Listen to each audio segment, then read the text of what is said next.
everyone to the November Facilities and Operation Committee meeting. And as usual, we will start with our Pledge of Allegiance. Okay. I pledge allegiance to the flag of the United States of America and to the republic for which it stands, one nation, under God, indivisible, with liberty and justice for all. Okay. There we go. All righty. So kicking off our meeting, I'll ask for approval of the minutes from our October 30th Facilities and Operations Committee meeting. So moved. Second. Okay. Any comments or questions about the minutes? Okay, hearing none. All in favor, please say aye or raise your hand. Aye. All right. Okay. All right. No opposed. So the meetings are approved. Thank you. Okay. We have a number of items that are recommended for work session or action. And so, Mr. Schneider, I'll turn the meeting over to you for the majority of the meeting. Thank you. Thank you, Ms. Wesley, and good evening, everyone. Thank you for attending the Facilities and Operations Committee meeting for November 27th, 2023. We do have a number of items for recommendation to work or action, three of which are design proposals from Schrader Group Architects for the upcoming 2024 capital projects that were discussed at our last meeting. The first of which is the design of the assembly area door hardware project. This proposal is in the amount of $105,586. I had estimated this project to be somewhere in the range of $3.5 to $3.6 million, and it would address replacement door hardware for all the assembly areas including gymnasiums, multi-purpose rooms, libraries, cafeterias, in all buildings, with the exception of the North Penn High School, which will be addressed during the renovations and or referendum project that we will find out in the near future. So the first item would be the assembly door hardware replacement design with Schrader Group Architects for the amount of $105,586. Sorry, I was on mute. So I'll ask for a motion to approve or move to action this particular item regarding the hardware. So moved. Do I have a second? Second. Okay. Any comments or questions from the committee regarding this item? Just one quick question. Mr. Schneider, did you say that the cost of the project you're estimating to be $3 million?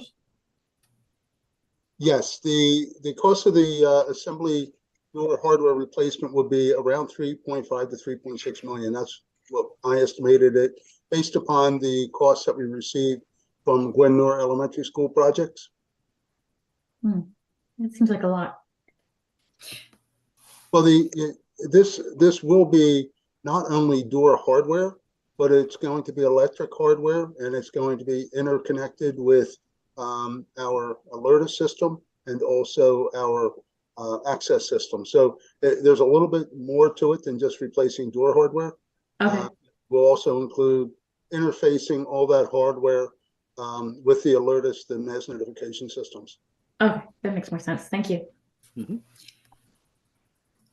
So, and also President Stoll, I mean, I did review this in detail with Mr. Schneider regarding the scope of this, and also with Mr. Rohn regarding what was we thought, or not we, but they thought was the most important part to move forward with. So our 10-year capital project plan reflects the $3.6 million that will be spent on this. And again, it's been looked at from the safety perspective and also the hardware perspective. And we feel, Mr. Snyder can probably speak better to this than me, but we felt that this was the most important part to start with. So again, it is budgeted and we're ready to move forward with it. Great, and thank you for clarifying that. Okay. All right. Any other comments or questions from the committee? Okay, hearing none. All in favor of moving this to action, say aye. Aye. Aye. Any opposed? No. So, okay, Mr. Schneider, please move this to our action meeting. Thank you. Will do.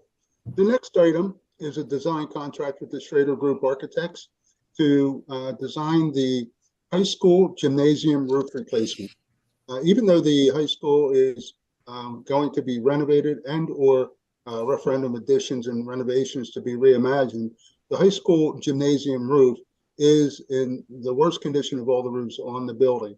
And the concern would be if that roof were to be damaged in foul weather, we could also damage the gymnasium floors that are in the existing building. So the recommendation would be to replace this roof. And in doing so, we would also remove and infill all the skylights that are existing on the roof in preparation of the renovation and or additions to the high school. This contract is in the amount of $55,504, and it's for the design, construction administration, and review of all submittals for the gymnasium roof at the high school. Okay, thank you, Mr. Schneider. Could I please have a motion to approve this design contract, again, for this, specifically for the high school gym roof replacement? So moved. Second. Okay, thank you. Any comments or questions from the committee, please?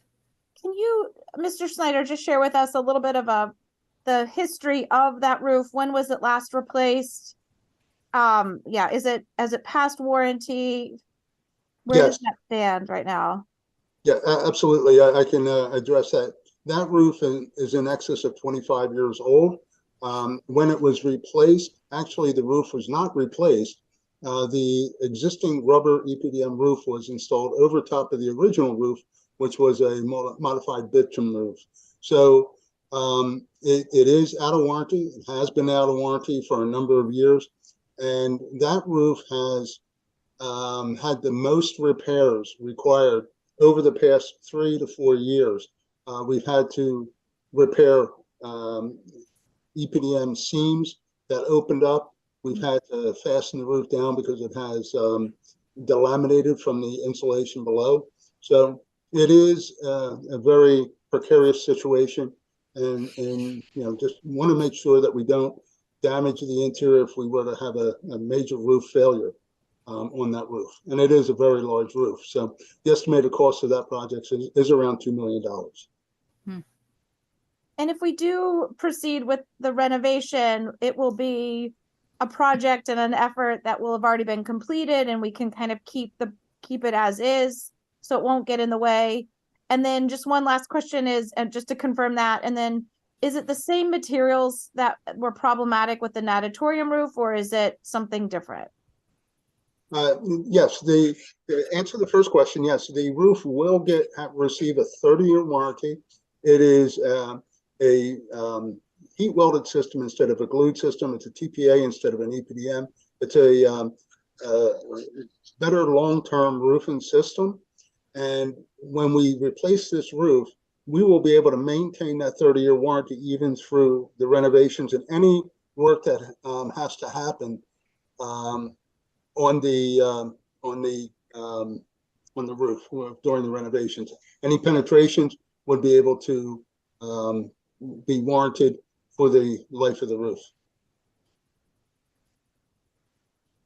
Okay. Thank you. Okay. Mr. Schneider, will both of the existing roofs be removed prior to install of this new one? Yes, Ms. Wesley, both will be removed all the way down to the roof deck and Okay. roofing materials installed. When is Schrader Group expected to provide you the design scope? We are anticipating going out to bid in late winter for this project, so that we'll be ready for the summertime. The supply chain problems that we experienced 2 years ago when we bid the natatorium roof and Gwen roof, they've seemed to have been resolved over the last 2 years. So there does not seem to be the same supply chain issues that we experienced before. We should be able to complete this roof this summer without any problems. Okay, in terms of what you're doing, I understand, supply chain issues and, there's a design scope that needs to be developed and go out to bid. But in terms of what is being done now with the existing roof, is there any plan to, let's say, revise the inspection schedule, more frequency of it until the actual work starts to avoid any type of damage? Well, we do regular walks of the building on a daily basis and also on weekends. So out of all the buildings in the district, the high school does have what we call a weekend building check. Every day Okay. there's somebody that walks the building to find any issues or problems and to react to them quickly. I'm so glad you said that because it reminds me of last Christmas when there was we had that really crazy weather where it was extremely cold and then it warmed up and then there was that issue with a fitting flange area where the costumes were and that leak. And thank goodness you had scheduled with folks to come in and do an inspection. I think it was Christmas Eve or Christmas Day or something like that. So, Yes, you're absolutely correct. And the high school personnel, they plan every day to have yeah. a building check walkthrough. They walk all the mechanical spaces.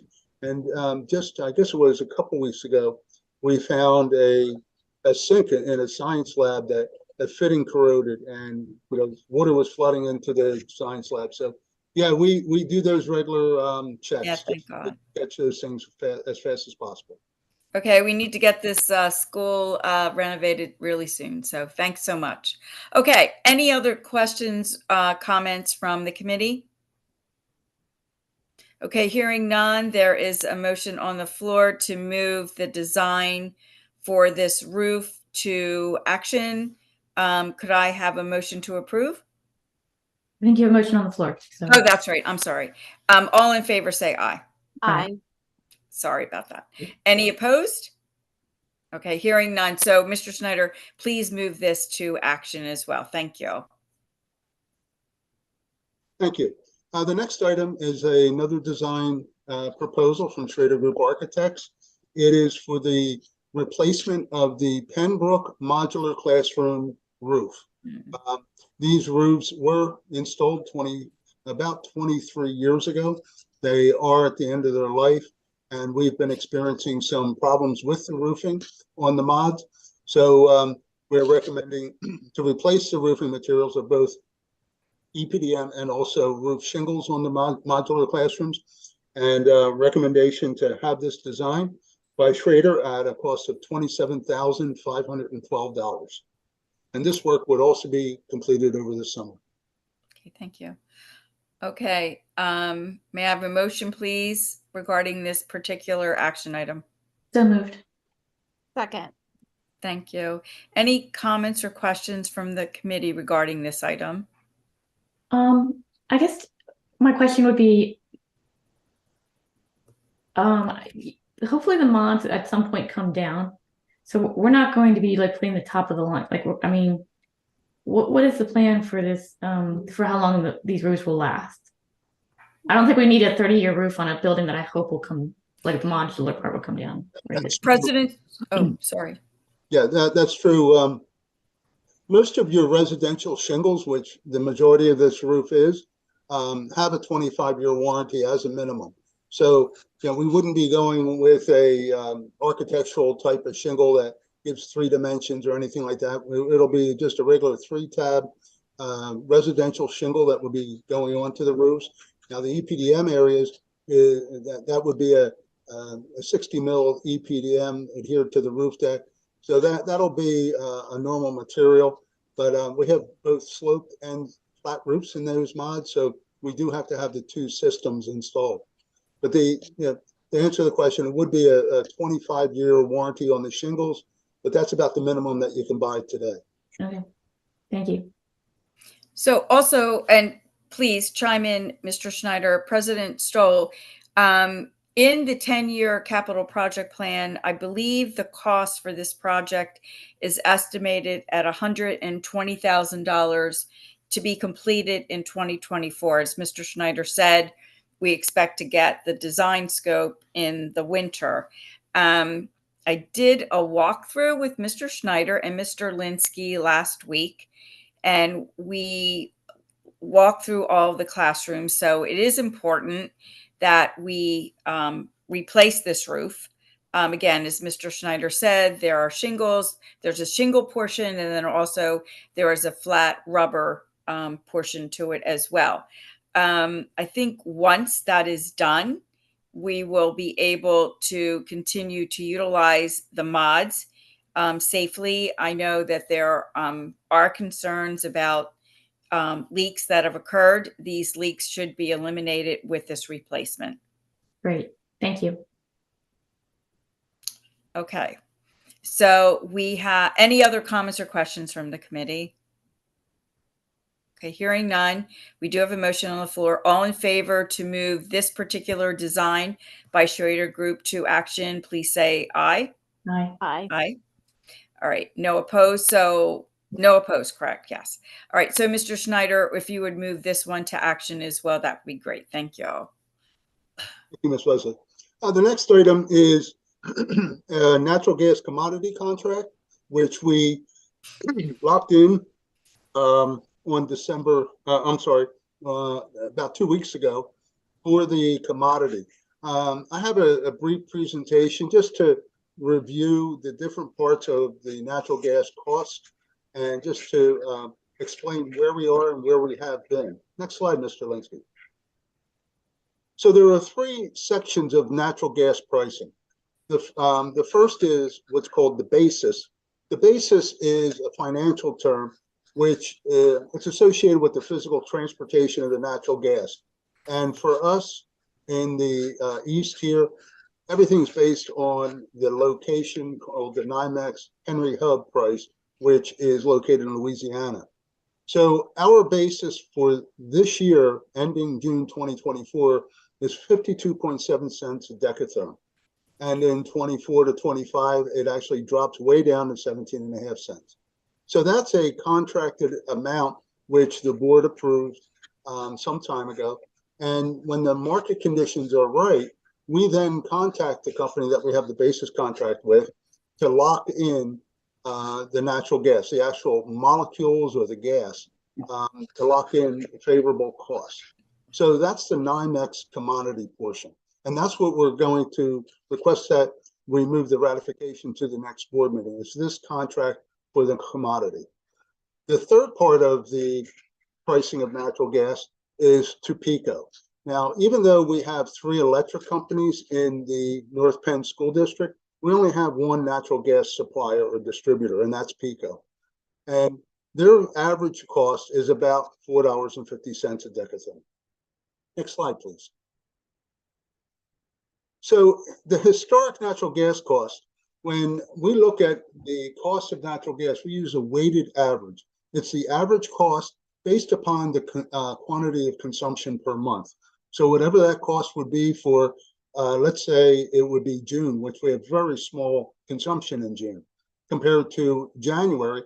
January, we have large consumption, and January gas is typically a higher cost.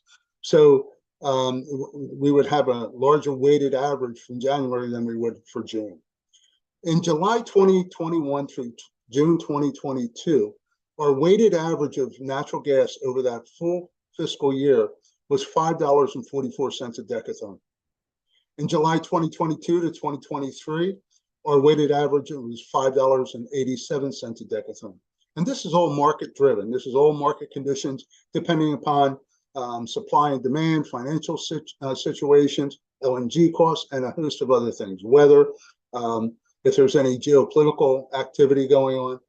So on November 10th in 2023, we locked a position in for our 2023 to 2024, December 23 to June 24, at $3.17 per decatherm. So that's the commodity. Then we have to add in the basis portion of the 52.7 cents to bring us up to a $3.70.2 all-in cost for that portion of natural gas from December until June. In comparison, that $3.70 would be compared to $5.87 that was the weighted average of 2022. When we look at the entire year for 23-24, our weighted average was $3.66, almost 67 cents. And that's about a $150,000 cost avoidance as compared to 2022 to 2023. So, when that's why it's beneficial to watch the markets and try to lock in when markets are favorable. Since we locked for the amount of $3.17.5 per decatherm, and this is a ratification because the district must make a decision immediately within a few hours, or else the supplier will change the pricing. So we're asking that the board ratify that purchase amount at the December meeting. Okay, so sounds imperative, and it is. So thank you, Mr. Snyder. So I'll ask for a motion to move this to our action meeting regarding the cost, the $3.17 per decatherm. Is that correct? Did I say that right? Yes, you did. Perfect. Okay, thank you. All right, may I have a motion, please? So moved. Second. Okay, thank you. Any comments or questions from the committee on this item? Well, I always have a comment or question, but this is a really important item. And I want to say first, thank you to Mr. Schneider and Mr. Scrocky for always watching this. And I don't know how else to say it except watching it and recognizing and taking into account all the different potential impacts to these costs going up or down. And I remember, Mr. Schneider, please refresh my memory. There was a really awesome period where you looked at these costs and locked in for a period of 3 months or 6 months, and the savings was amazing. Do you remember, is that last year or the year before? Yeah, that was a portion earlier this year where we locked in at $2.88. Okay. And that was a very good purchase. And as a bit of information, the lowest cost natural gas that we've seen probably in the last 10 years was in June of 2020, when the cost of the commodity was $1.63 a decatherm. Then in June of 2022, the cost was $9.69. Oh my gosh. So you can see the volatility of this market. Yeah. And, we have settled out quite a bit. It's ranging between low threes, and in the past few days, it's in the upper twos. But, if we can get gas below $4, I think it's a good deal. And, we can just secure that, especially when it's over the winter time. This cost is with our highest consumption months, which are January, February, and March. December, January, February, and March. So they're the highest consumption months we have. So. No, I think what you do is spot on. Are we still considered a winter peaking area? Do you know? Well, when you talk about winter peaking, I think you're referring to transportation interruptible gas. Yeah. That was a very popular method to reduce the tariff charges, because TSI, which Right. was much lower tariffs. But that's when oil and natural gas was equivalent in cost per BTU. Mm-hmm. Right now, oil is about 20 times the cost of natural gas per BTU. So it's We don't want to use oil. It's not profitable for us to be in the interruptible system. We right now, all of our buildings are off interruptible, and we're all general service. So we do not have to interrupt in the middle of the winter to burn oil. So, Awesome. All right. Thanks so much for those responses. All right. So motion on the floor, all in favor to move this to action regarding this cost to lock it in, please say aye. Aye. Aye. Any opposed? No, motion passes. So look forward to seeing this on the action meeting in December, Mr. Schneider. Thank you all. thank you. Our next item is an amendment to an existing contract for the high school traffic study. Since the conceptual design has came to fruition, and that conceptual design shows the potential of an entrance off of Sumney Town Pike, we need to perform a traffic study at the Sumney Town and South Valley Forge, which we had a portion of that in the original study, and also at Sumney Town and Troxel. So the cost to do that traffic study is $6,950, and that would be an amendment to Heinrich and Klein's Associates Incorporated existing contract, and that would bring the total amount of that contract to $27,200. So that's something that we would need to do moving forward to evaluate the off-site improvements if the referendum were to pass. Okay. Okay. So could I please have a motion to approve this additional cost to include the scope of the additional access on Sumney Town, please? So moved. Second. Okay. Any comments or questions from the committee on this one? I thought that they did do Sumney Town Pike. So I know they did the main entrance, right? Having a second lane for the front entrance. They talked about the Troxel Road one. I thought they did something like an entrance from the tech school. No, maybe I missed. No, you didn't. Nothing was with the tech school or Sumney Town and Troxel. They looked at the Troxel and Snyder. Okay. Snyder and South Valley Forge, and then they evaluated South Valley Forge and Sumney Town for a traffic impact study. But this would expand that in case, the idea is to have a right turn in, right turn out at that entrance. And we may need to do improvements such as widening and having deceleration and acceleration lanes at that location. So that's why we have to look at Sumney Town Pike again. Okay. Thank you. So again, I'm just thinking of this right now, Mr. Schneider, so sorry. If the referendum does not pass, this additional review study would not be in scope, correct? That is correct, yes. So why would we do this now? Why would we, again, it's November, whatever it is, and the special vote election is January 16th. Why can we not wait? Why can't we wait? And again, I am just thinking of this right now. So I'm not trying to derail anything, but why can't we wait till after that vote to determine and bring this back to the end of January meeting for approval? I know it's only $6,000, but Well, Ms. Wesley, your point is very well taken, and frankly, I didn't even think of that. And I'm glad you did. That would be advisable if there is really no need other than start to do this. We can wait till after January. Absolutely. I would like to wait. Okay. Again, I'm just thinking of this now, but I see no reason to spend this money now, even though it's only 6,000. I'd rather save 6,000.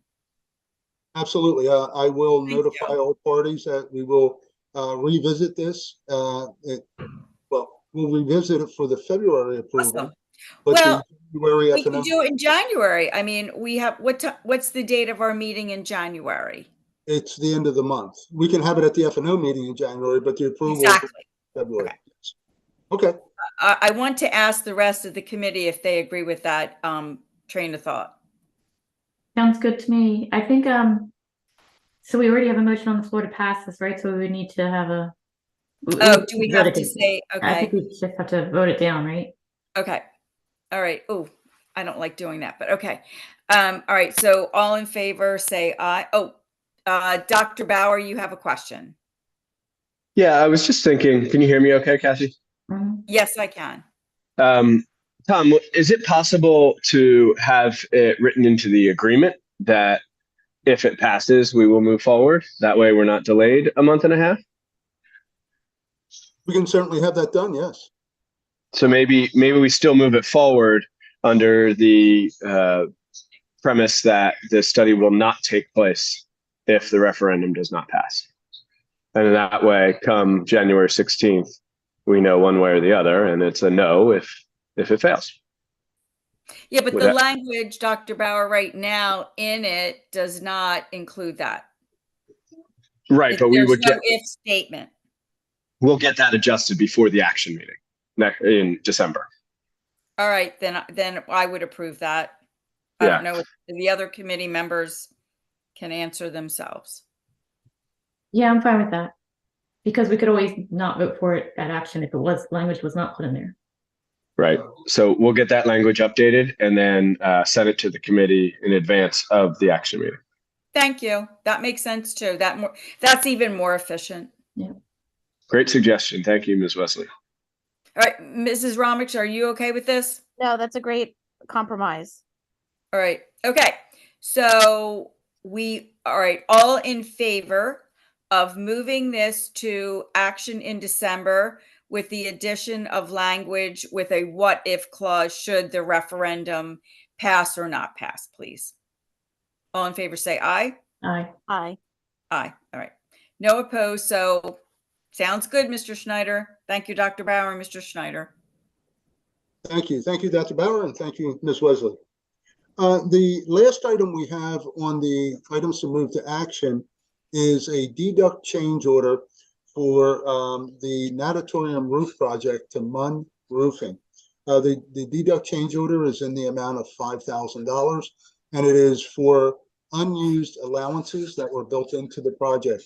We had wood blocking and also some metal deck built into the project in case we needed it during the course of construction. We did not need any of that. So we get a deduct change order in the amount of $5,000. Okay, thank you, Mr. Schneider.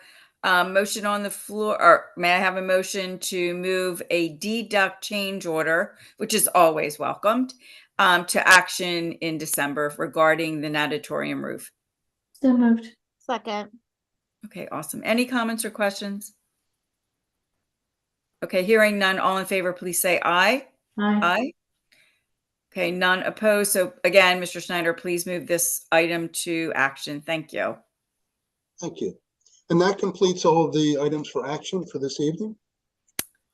Woo. Like me to move to informational items, Mr. Yes, thank you, Mr. Schneider. Okay, the first item is a high school update. This will be short and sweet. Mr. Linsky, could you pull that up, please? And if you could just go to the second slide, please.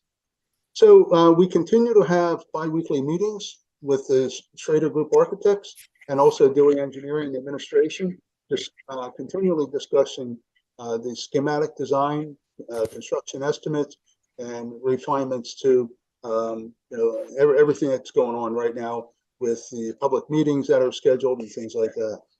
On Tuesday, November 21st, the administration and the design team presented the conceptual plans to Talmadge and Board of Supervisors at the meeting. The purpose was to not only to show the conceptual design of the potential additions and renovation project, but also to start the process of zoning map amendment. One of the items that we would like to do with the township, the property of the high school is zoned residential. It's an R25 and R170, R125 and R175, split about 50-50 through the property. We would like to change that to institutional. It would benefit the property and also benefit the residents around the property. It increases the minimum setbacks. It does increase the amount of impervious surface. So it benefits the project and also the residents around the property. So we are hoping to go forward in front of the supervisors for that amendment in the near future. Hopefully sometime in January, we may be able to have that map amendment completed. Next slide, please. And the only, the one big item on October 19th, the board made the decision to hold a special election on January 16th. That's Tuesday, January 16th at 2024. And it's for the ballot question for bringing the 9th grade to the high school site. So just for everyone's information, there is a special election being planned for January 16th, 2024 for this question. Next slide, please. And the last item, we continue to have tours. Mr. Nicholson is hosting the tours. Unfortunately, he was dressed up on Halloween night, but no one appeared. But he was there, and he's there every other Tuesday. The next tours are scheduled for November 28th and December 12th, and then January 9th. And one item that I did not include in this update, which I will inform everyone, we do have a public forum scheduled for December 5th at the high school. We are planning to host tours of the high school before that forum, and more information will be coming out regarding that public forum. And that completes the update for the high school.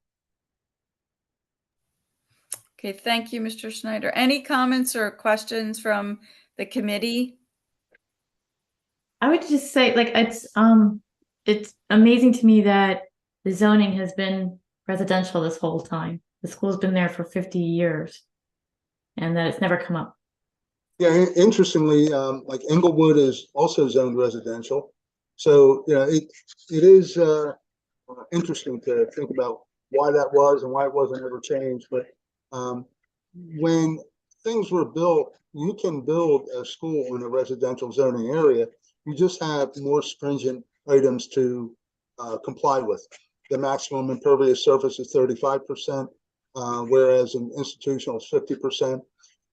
Institutional does allow for a taller building versus a shorter, but when you build in those residential areas, you can get variances, and the township, if they approve their variances, you can do things beyond what the zoning calls for with the variances. So it's not unusual to have this situation, but it certainly will be cleaner if we can get the zoning map amendment done to include institutional. Thank you. So, Mrs. Romick, do you have any comments or questions? I think Dr. Bauer does. Oh, sorry. No worries. Mr. Schneider, I just want to thank you for that update. Great job. I just wanted to say that I was really appreciative of the administration in Townsend Township for their willingness to meet with us multiple times to discuss our ideas and concepts. And they actually, two of them came over and toured the building with Mr. Nicholson, Mr. Gomer, and myself. And then two of the supervisors were actually a part of our community design meetings. So thus far, the project has been super collaborative with the leadership in Townsend, and they were very supportive on Tuesday evening, as Mr. Schneider said. And they actually said, you know, how soon can you get us the application? And we said sometime this week. So our attorneys are working on our application to get this change, and we're hopeful that we could see a change sometime in January or February. So it was a very productive meeting, and they've been very supportive thus far, and we're appreciative. Wow, Dr. Bauer, thank you. That is awesome news and moving in the right direction for sure. So thank you. One thing I want to ask, and again, goes back to my background, when we move forward with our high school updates, I would like to ask that we have sort of a standing format, recognizing its dynamic, with the items that are open right now. So Towamencin is open, traffic study is open, some other items may be open. So even if there is no update while the item is open, I'd like to see it on an agenda, similar to every month we note the 10-year capital project plan. It could be no updates, no changes, check the box. But I'm a firm believer with something so big and so dynamic that it's important to just keep it on the radar, even for the community, so they know whether or not it's been dispositioned, there's been additional information, or it's been closed and moved elsewhere. So it's kind of my housekeeping. I'll defer to you on what that looks like. I think about the bus, where we're moving the transportation center, all those pieces. If there's no update, got it. But right now there are a number of items, and this goes back to actually, we're paying for things. The community is part of that. And so for all those items, I would really appreciate them being on an agenda, Dr. Bauer, Mr. Schneider. Make sense? Thank you. Okay, the next item is just that update of the 10-year capital plan. Mr. Lansky, could you pull up the priority list of the 10-year capital? So last month we discussed the projects that we were recommending to be completed this year. Those items on the priority list are the items in the column titled 2024, and they're highlighted in green. They're the items which we discussed last month.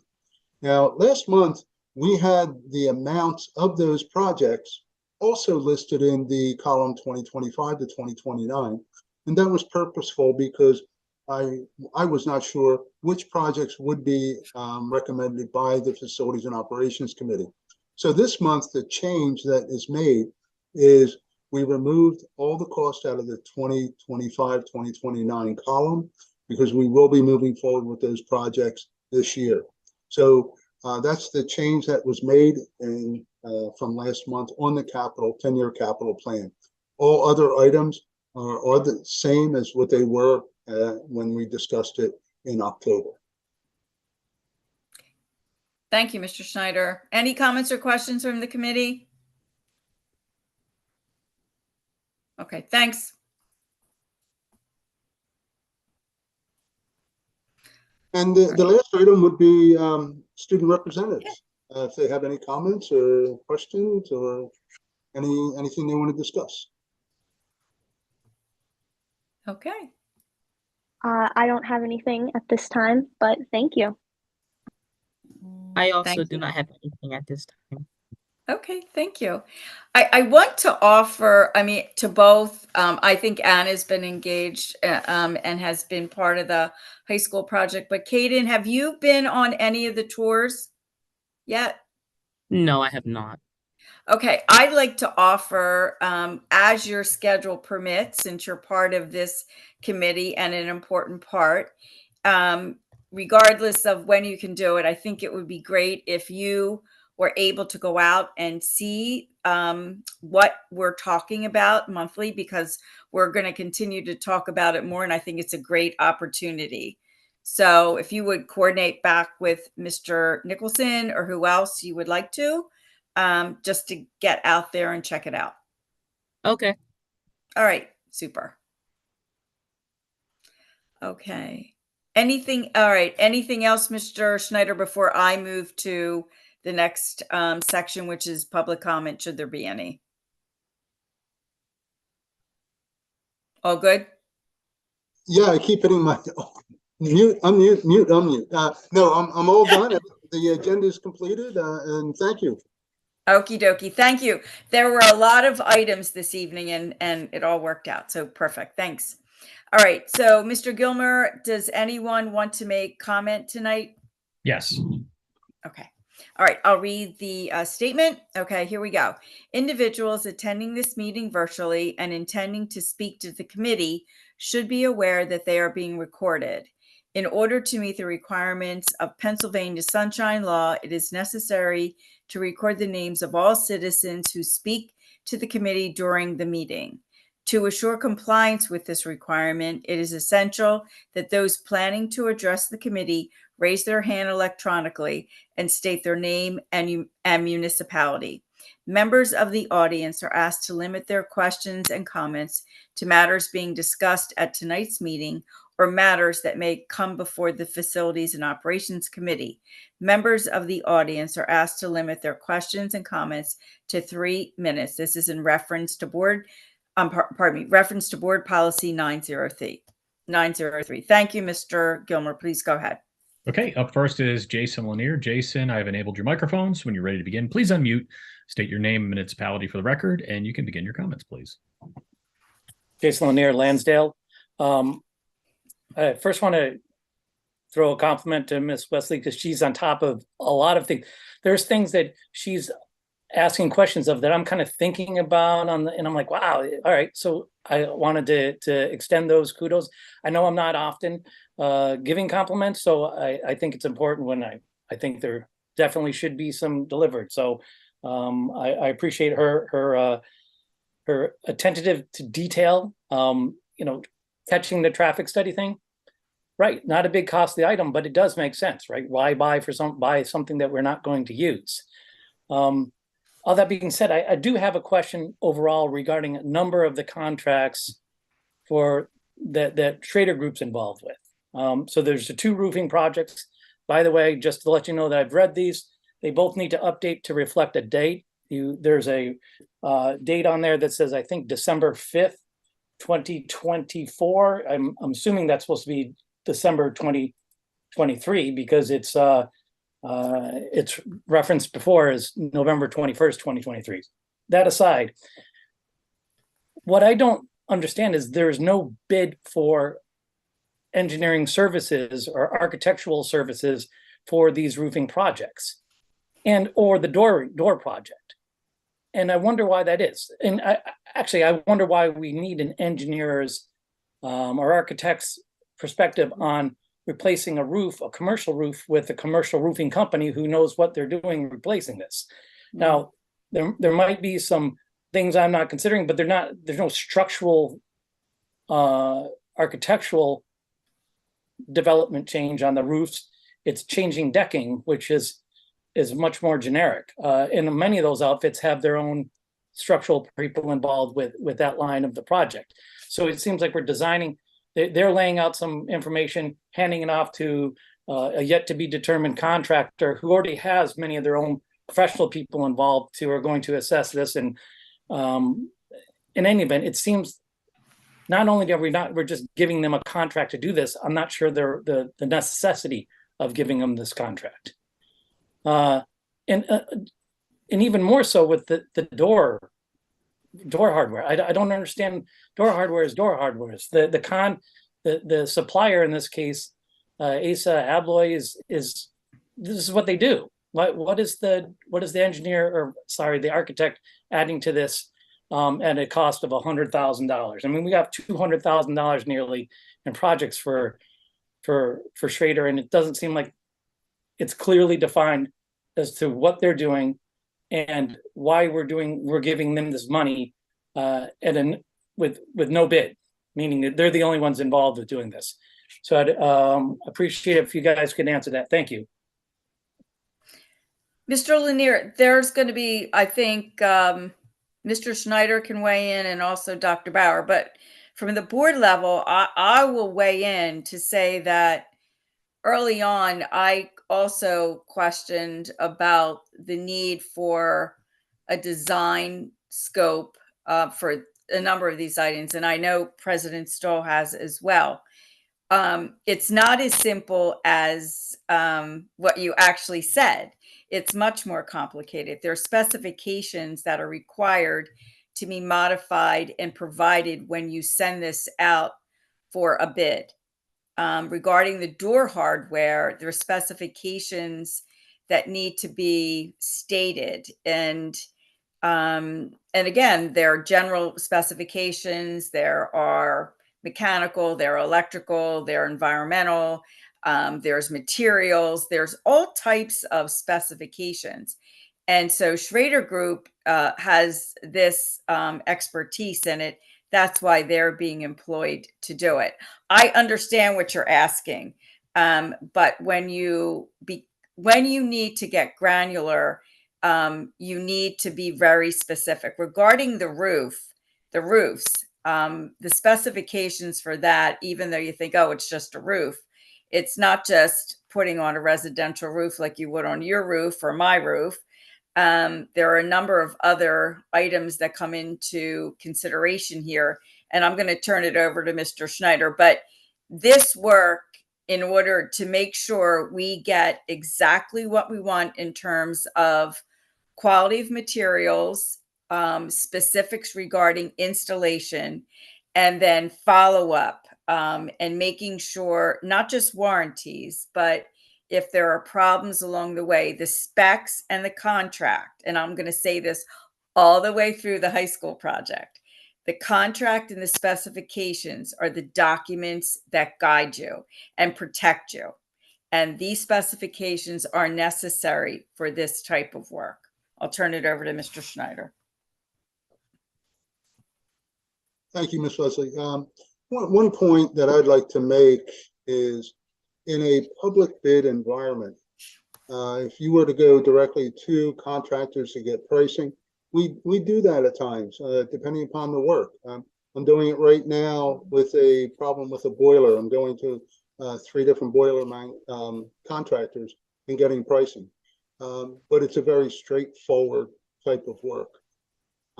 When you get into replacing roofs, the amount of insulation, you have to look at the energy code, you have to look at the building. And not that roofing contractors aren't used to doing that, but in a public bid environment, the specifications, as you mentioned, Ms. Leslie, is the Bible. Basically, this is what the contractors have to provide.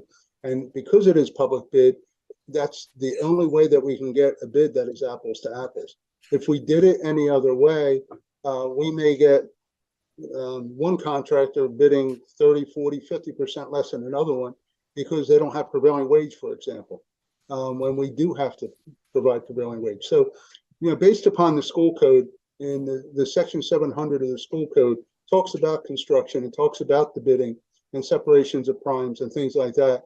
And it is very important that when a bidder looks at a project, they bid apples to apples, so we get competitive pricing and no one has an advantage over another person. And another point of fact is we have had roofs done by state contractors. We can go that method, but it has been determined by multiple attorneys that I've worked with in the past that even through a state contract, you must have an architect design the work and put their seal on it so that it protects the owner, the school district. So it is imperative that we get these roofs designed by an architect. Now, with regard to the door hardware, it isn't just replacing door hardware. ASSA ABLOY, they will come out and evaluate the existing hardware. They will make recommendations, but they are not designers. They don't know the egress responsibilities, making sure that the doors are wide enough for the number of people in the space.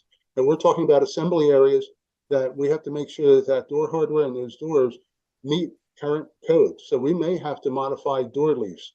If we have a 5-foot opening with 2 30-inch doors, we may have to put a 36 and a 24 in. So there's a lot of aspects that we have to look at, and that's the reason for the